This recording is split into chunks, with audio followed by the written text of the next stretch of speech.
All right, guys, welcome back here. This is Jason and Jamie with Direct Pro Audio again. And in doing our videos, we realize that people can kind of be overloaded with all the different social media platforms there are out there, especially when it comes to you have a small business, you have a very small amount of people who can dedicate time to doing something on social media, digital media, outreach. And so we thought we might talk a little bit about maybe where you should concentrate some of your efforts. And so then we came across this article here on the World Economic Forum that kind of showed where everything was broken down, and I found it to be kind of interesting.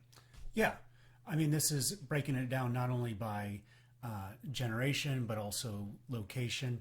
And so it kind of drills in and gives you a broad perspective of, what people are using by demographic. And I think it's very helpful. So I was interested here. You've got an average daily social media time. And surprisingly, North America is not at the top. In fact, we're beat several times over. And I found that to be completely fascinating, since we hear that people spend tens of hours on social media platforms in the average week. So with that being said, you obviously need to put some resources in your business towards aiming at these people, but then we have to decide who is your customer, and are they on Facebook, Instagram, WhatsApp, Twitter? Where are they? How, Jamie, do we try to find a way to get an answer to that question? well, I think the trends, in some ways, it's looking at the content, right? So obviously TikTok is huge, and that it's the younger generation that's on TikTok, Snap. Um, Trends are showing that people are leaving Instagram. In terms of the younger generation leaving Instagram for TikTok, but the older generation, just like as Facebook gets older, is migrating to Instagram. So a lot of Yeah, it very actually what you just said. Look right here. Baby boomers are showing the highest growth in Instagram and WhatsApp. right. Yeah, and that's just it. The older generations catch on to the trend, a year or two after the younger generation do, or much longer than that. But it also goes into you still look at by gender. Okay, so female audience, Pinterest is still huge amongst women, right? So if you're a brand and you want to reach women, Pinterest, Instagram is still going to work for you. I just think that you have to keep track. You can't fall in love with one platform, because you don't know if they're going to be here tomorrow, i.e., like MySpace back in the day. I remember one thing when you started teaching me, that you always wanted to have your own web presence, because however unlikely it may or may not be, any of these social media platforms may vaporize tomorrow, or as we've seen in YouTube in the past, you might remember in like 2012, they changed their monetization policies, where you might have been getting a check because they were willing to pay anybody who had views, and then all of a sudden they switched to must have 1,000 subscribers, Right. must have 4,000 watch hours, and if you weren't doing stuff on some other platforms in other places, well, then you just got cut out of what was potentially an important revenue stream for you. Yeah, it's always good to move people like to an email list, right? So, because if something happens to your followers or the platform goes under, you still want to have those relationships, and that's why you want to connect with them also on multiple platforms. So if you're friends with them on Facebook, you want to make sure that you're connected. They get connected with you on LinkedIn or Twitter. So there's multiple touch points, but ultimately you want to be in control of that list and that audience. So And here was something very important that you taught me, and I think you should explain to the audience about this a little bit. So when you're on Facebook, it really applies to anything, but you were specifically speaking about emails, and how emails were still king. Now, this was a couple years ago, but they're still very important. But the saturation of the emails that you sent out of good quality content, educational stuff, versus, hey man, I have 25% off on this piece. You need to come buy it today. What kind of ratio should you be talking about when you're giving a results in advance, giving these people something from an educational standpoint versus, hey, I have this $20 off on this oil change today. Right. Tell us a little bit about how that should be balanced. Well, yeah, no, you should be offering value, value, value. I mean, I would give value, you know, at least a 3-to-1 ratio, if not more. So before you ask for a sale, you know, you want to help people and give them actionable information that is useful to them in their life, not just pound them with, you know, come buy my crap. So, and just to your point with email is still valuable, but it is trending down. I mean, what is more popular now, and I've seen studies on this, you could have an email list of 10,000 people, email it, but then put something out on social media, like do a Facebook Live or a YouTube Live, and it gets the same amount, if not more traction than your email blast. But where that list comes in is using it in retargeting. So you can upload that to Facebook, you can upload it to other digital marketing tactics like CRM retargeting, where you can geofence locations and show people on your list that particular ad. That's where it becomes very, very helpful. But back to your question, you know, it's all about value and putting content out and also selling it subliminally, right? So you may in your bio or in your you know, comment section on YouTube have more information on, you know, linking to your website where it's a landing page, it's a sales page, but maybe your content you're put out, you know, is not salesy at all. So I think it also depends on the vertical and the niche, because if you're a hair salon, and you're going to give tips, but you just want people in the door to come, you know, get a haircut. So it's different than if you're selling a $20 haircut or a $200 product, if that makes sense. Absolutely. So when we think of these global platforms, you know, any of the multiple avenues you've got, from Instagram to Facebook to Twitter to WhatsApp and all these things, let's just assume that I am I love it. Let's do Bob's Pizza. So Bob's Pizza, I'm going to deliver within 5 or 6 miles. Do I need to have a presence in social media? And really, what would be my question would be, I don't know how to add value to a pizza. Like, my whole thing there would be, I want you to eat my pizza. Right. If I was a car dealership, I might be able to be like, hey, this is when you need to check to see if your tires need to be replaced.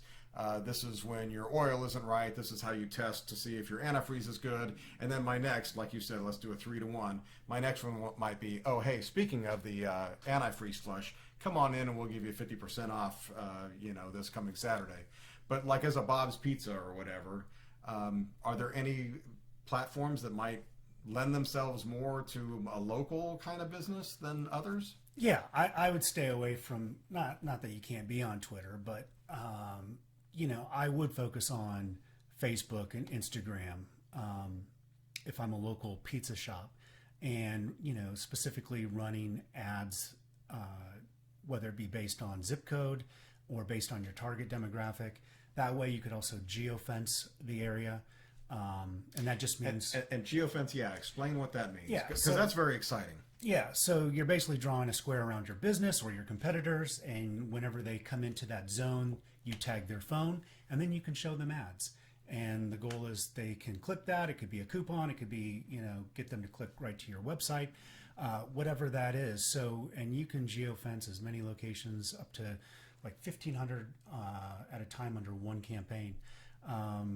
But I would be running ads, you know, hey, come in for a free sample. If I'm a small mom and pop and I'm trying to take away, you know, a pizza shop trying to take away business from Domino's or Pizza Hut or whatever, you know, you want to get people to try your pizza. So I'd be running some kind of promotion. Hey, stop in for a free sample, or hey, you get, you know, free pitcher or a free 2-liter with a order of a pizza, you know, or something like that. You got to think of ways that it's going to separate yourself from the other guys. But then I would specifically target people, you know, in my demographic around my place of business, and also running some Google ads and YouTube ads. I mean, YouTube ads are so cheap compared to Google.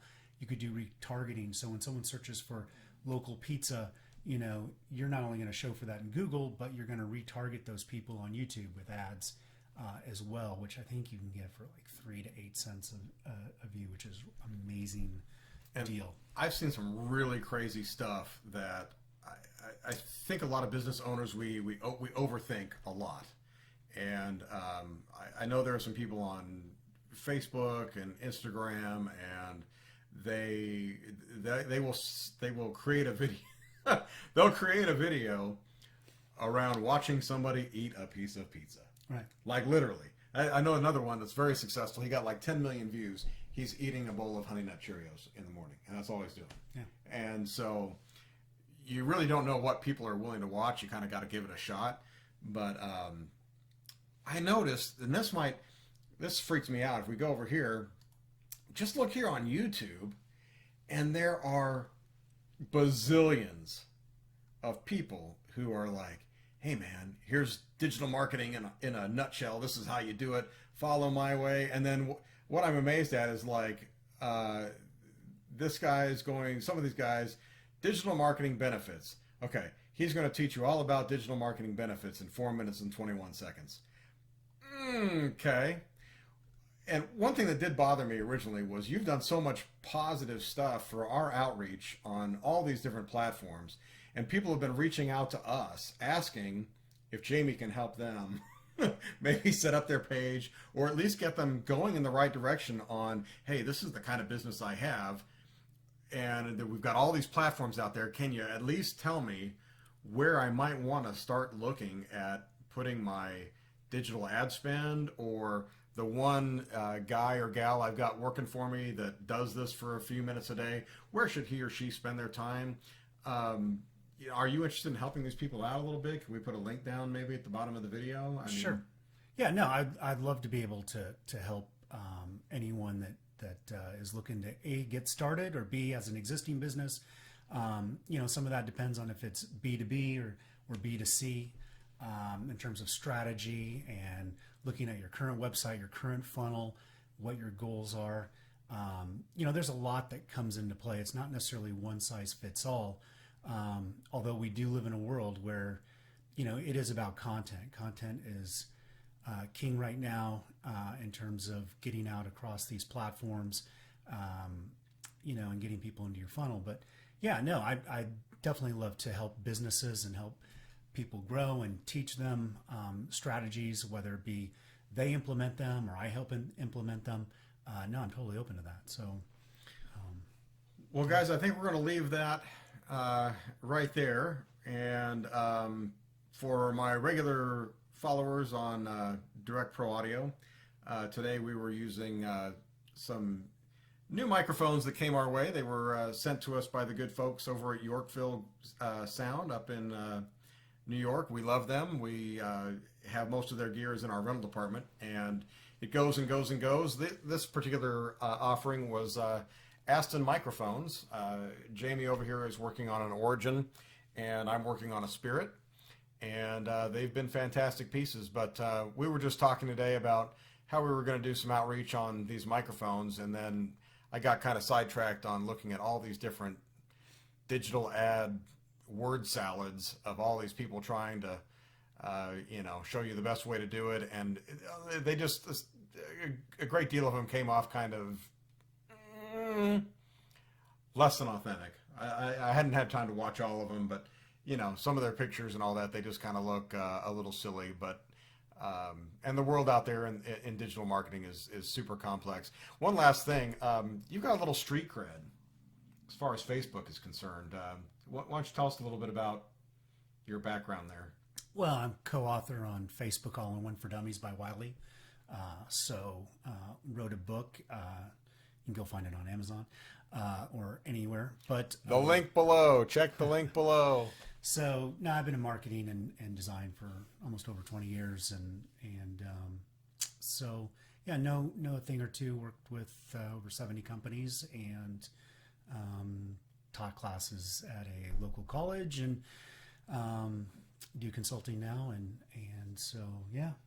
Well, and that's where we met. And by the way, guys, my company is a super small niche. We sell pro audio and video equipment, and to put that in perspective, only about a quarter of 1% of the U.S. population will ever touch a piece of pro audio gear in their life. So you want to talk about, I guarantee you, that anything that you guys are doing in your business probably is less of a niche than the pro audio niche. So if the tactics that Jamie had for the social outreach and what's now kind of morphed over the last 5 or 6 years to be called digital marketing, he's got the chops to help out. So if you have any questions, just reach out to us, comment below, let us know what you think. Give us some ideas for future content that you'd like to have some information about, and we'll get it up just as quick as we possible. But for Jamie and Jason here at Direct Pro Audio, thanks for spending the last 12 or 13 minutes with us.